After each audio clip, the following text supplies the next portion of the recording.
Hey Eurovision fans, Markus and Martinus will represent Sweden in Eurovision 2024 with their song Unforgettable. I'm going to listen and react to the live performance from Melodifestivalen and give you my analysis of the song and the lyrics. Then we'll talk about the staging and how this can potentially do in the grand final of Eurovision 2024 in Malmö. So let's kiki.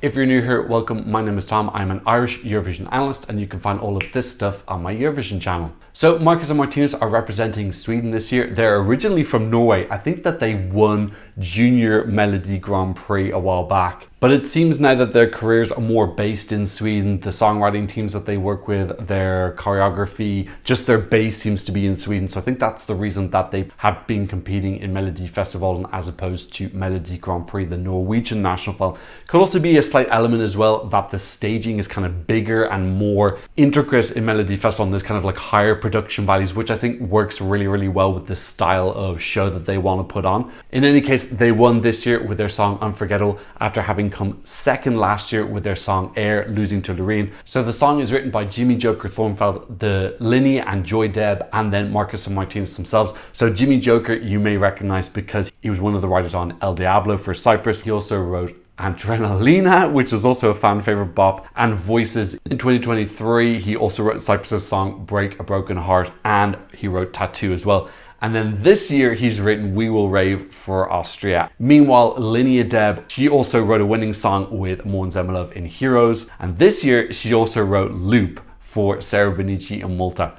And then Joy Deb is basically the same resume as Linnea, except he wasn't part of Yes from Ben and Tan. So Linnea and Joy Deb, very much one of the main songwriters from Melodifestivalen, and it seems like they have had this collaboration with Jimmy Joker before as well. So yeah, a lot of quite established songwriters working on this song. Okay, in terms of the live performance, I actually did a video where I reacted to all of the songs in the final of Melodifestivalen. I'm just going to reuse that reaction because I don't have much new things to say, and it also just saves me a bit of time on putting this video together. So we're going to cut away to me doing my reaction to that song before the final happened and they won, and then we'll come back to the present day and we'll do a full analysis of how this song will do.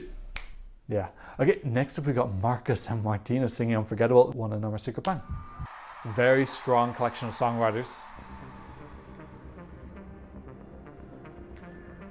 Beautiful, mysterious opening where you're not getting the full picture, it's obscured. That corridor, really amazing. Looks stunning.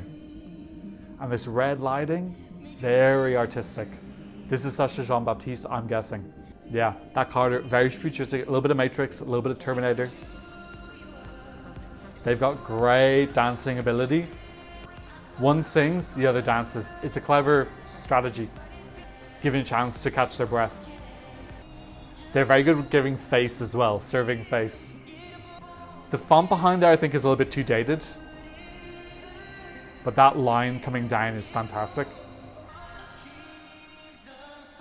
Love that 1990 angle they go for. We get the dancers coming in now. Full on Matrix.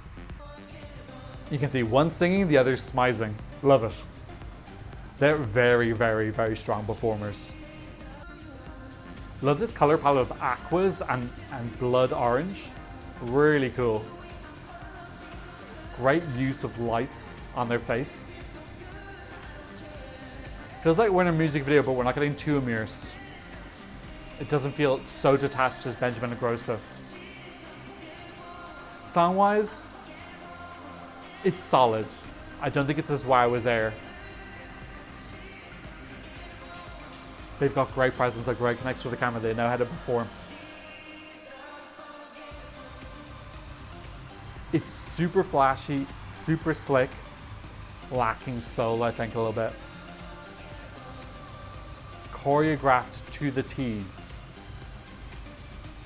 This is a nice part now, this synthy chorus. I don't think the chorus is super catchy. Nice modem sounding noise there for the breakdown.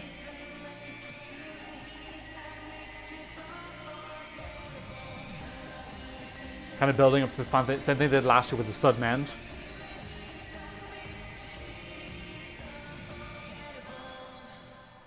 Yeah, look, for me, this staging is wow. Song-wise, I don't think it's the best song. I think the song is ironically kind of forgettable.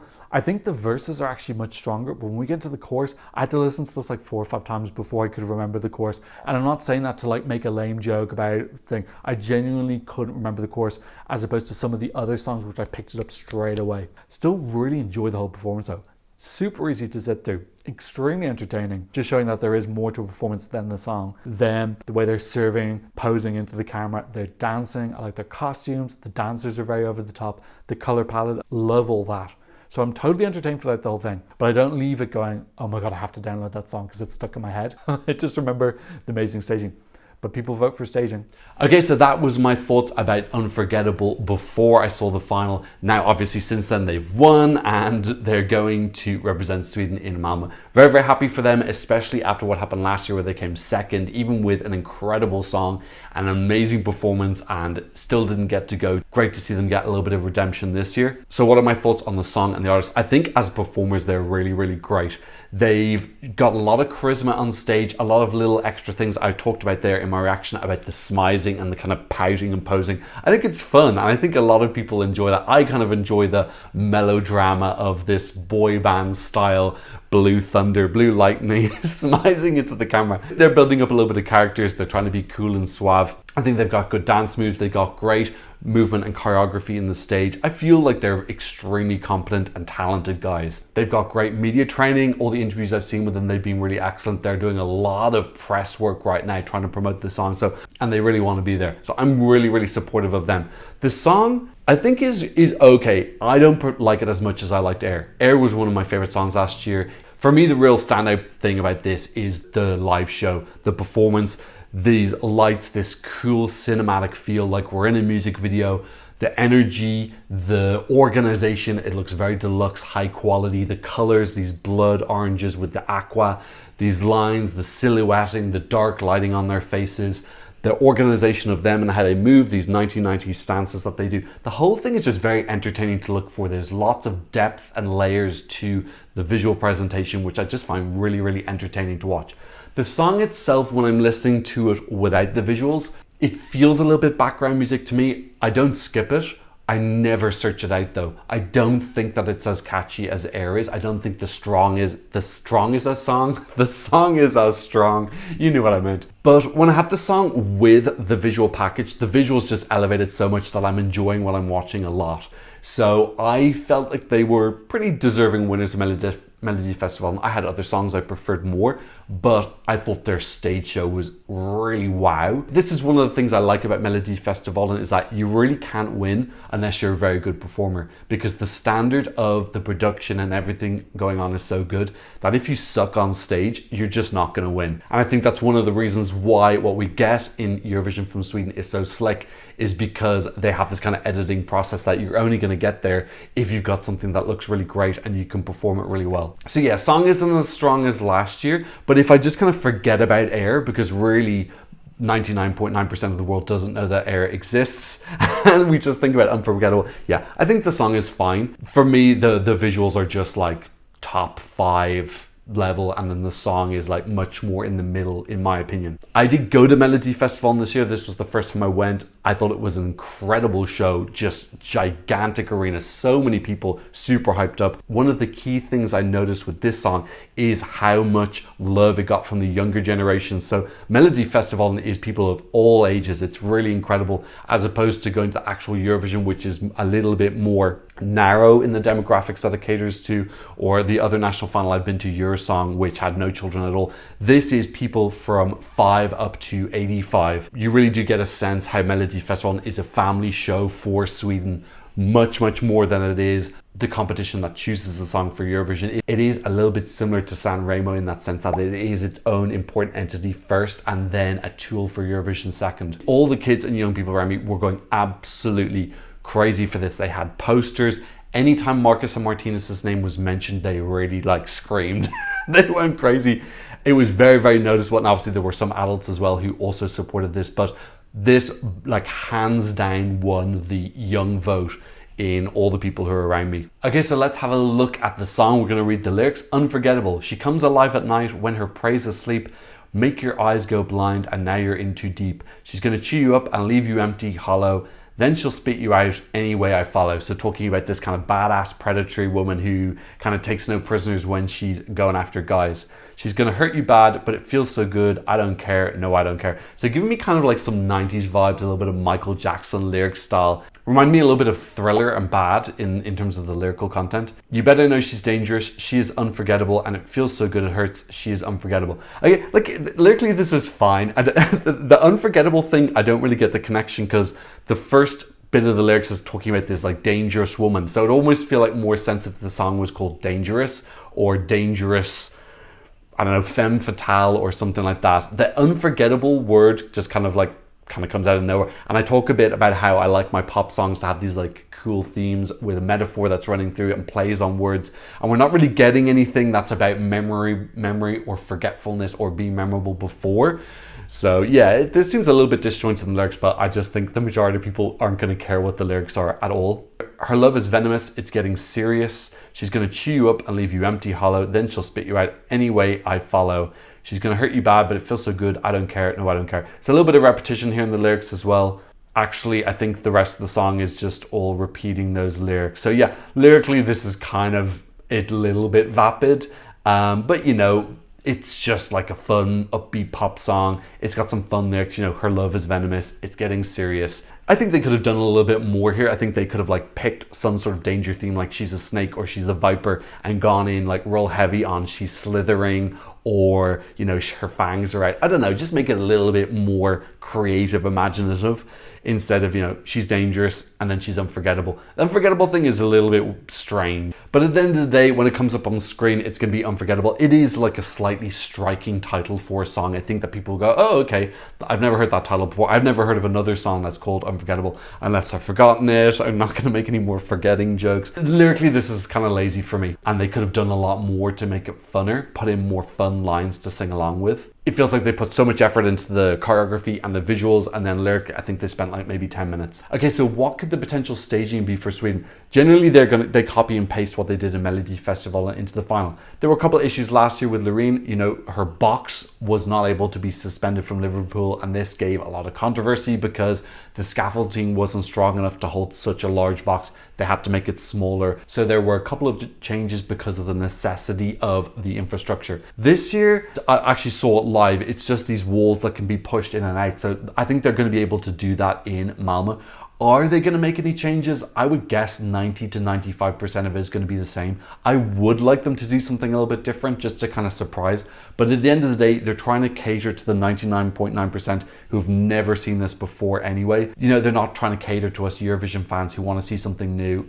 I just don't think we're large enough to be worth caring about. So they're probably going to copy and paste. The show in Melody Festival looked absolutely amazing. Hopefully they'll do like a little bit extra touch-ups, put a little bit more money in, maybe update some of the graphics, add in a tiny bit of new choreo or something. But largely I think it's going to be the same. We have this plus size staged in Malmö. So I wonder what way are they going to put this corridor? Are they going to have to make a small change because of that?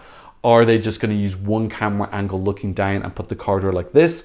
Or are they going to make it rotating? Or are they going to do something that kind of plays to several angles around? Obviously, Melody Festival, they were at a stage at the back and everyone's looking at them. Whereas in Malmö, they're kind of surrounded on all sides. So are they going to somehow incorporate that in? Maybe they can make the corridor into a plus shape so that they've got two different angles to work from. That could be just kind of some like cool elevation of it. At the end of the day, I'm expecting pretty much the same thing. Okay, so let's talk about Sweden and the contest. So if you've seen my ranking video that I did last year where I ranked all the songs who've competed in the last 10 years, the #1 spot went to Sweden. I personally think it's extremely justified. I think Sweden gets a lot of hate because they are the #1 and they're so successful. So if you don't really like their style of song or music, people have all these conspiracy theories that the jury favor them and all not, which I find really, really wild. I genuinely don't think the jury give an F about feeling they have to give good marks to Sweden for some reason. I don't know. I think the reason Sweden do so well is because they send something very professional, very slick put together. As I said earlier, the artist who goes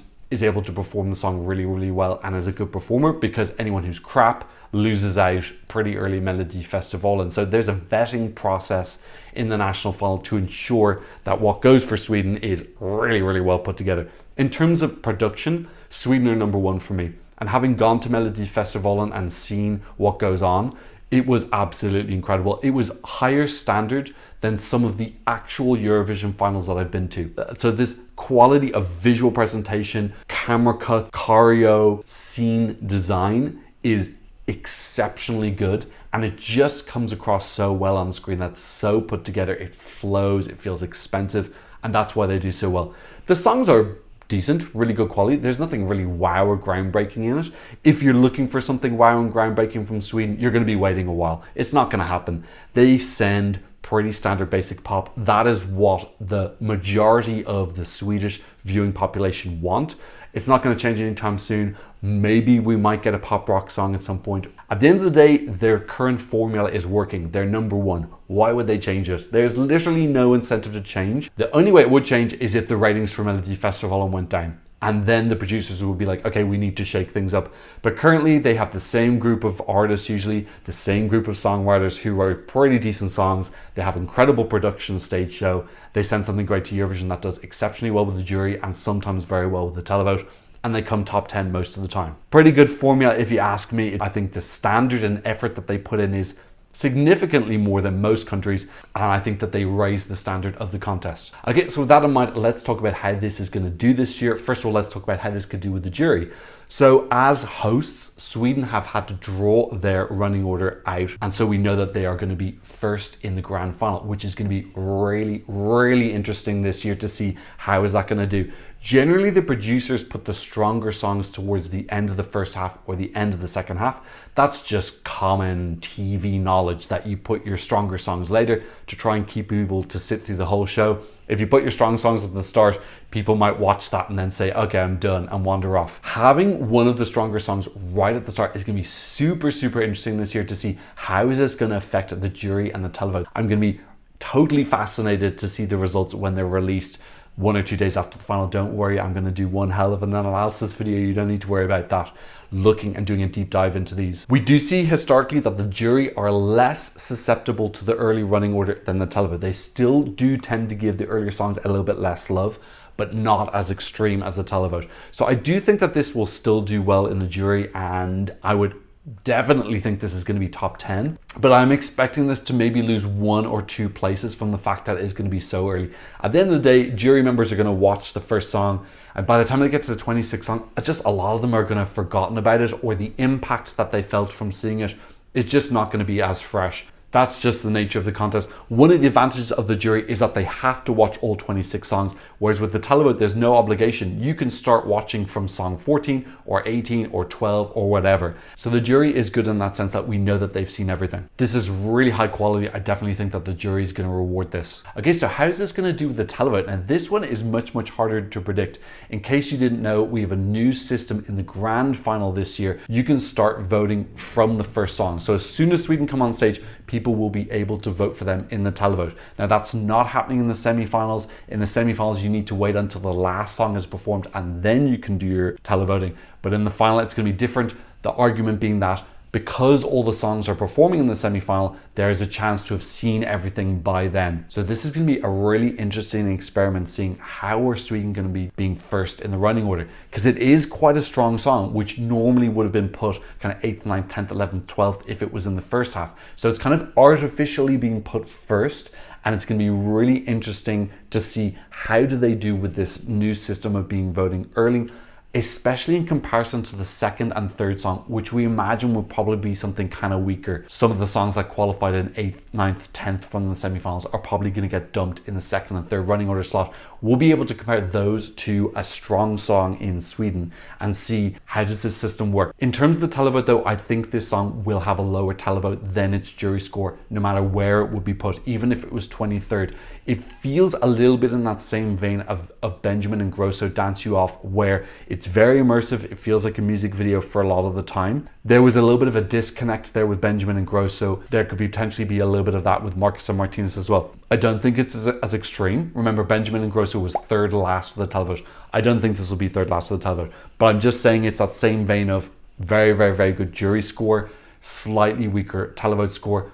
And I think that weaker televote score is going to be amplified by the fact that they're so early in the running order. I'm expecting this to kind of be mid-table with the televote as opposed to top 5-ish with the jury. So I still think that it would be very possible for them to get into the top 10, but I personally just can't see this winning. I don't think that this could have won even before the running order was announced. I don't think the song is good enough. I think the running order is pretty terrible in terms of the televote. We haven't had a host win since 1994. I just think this falls into the category of very, very likely to get a top 10, but almost impossible for it to win. Okay, so with that in mind, let's have a look and see how this is doing in the betting odds. And it's currently sitting in 10th place. So doing pretty well considering that they got such a bad running order. I think potentially the fact that we have this new system voting from the start is one of the factors that's stopping them from dropping down even further, because there is that unknown entity. Could this actually cancel out some of the bad running order luck? Obviously, Sweden don't need to qualify this year because they are automatic qualifiers to the final as hosts. Good news for all of the semi-final contestants, because for me, this is a 100% qualifier. So I think some of the countries in the semi-finals are breathing a sigh of relief. Okay, so let's have a look and see how this is doing with the fan community. So if we go on my Eurovision scoreboard, we can see Sweden are currently in 12th place, a little bit behind France and a long way behind Norway, which is obviously where the boys are from. But who knows, once the semi-finals happen, could this potentially jump up a little bit? But 12th place for Sweden is kind of relatively low. Okay, so that's what I thought about Markus Martinus singing Unforgettable. What did you think? Leave me a comment in the comment section down below. Thank you so much to those who've been supporting me on Buy Me Coffee and PayPal. If you want to support the channel, I'll leave links to you in the description down below. And of course, thank you to all of my patrons for patronizing me from all around the world. If you want to check out my Patreon, I'll leave a link for you in the description. But of course, thanks so much just for watching and maybe leaving a like and maybe sharing the video. And thank you again. And I hope to see you on another Eurovision reaction video very soon. Goodbye. Blah, blah, blah, blah.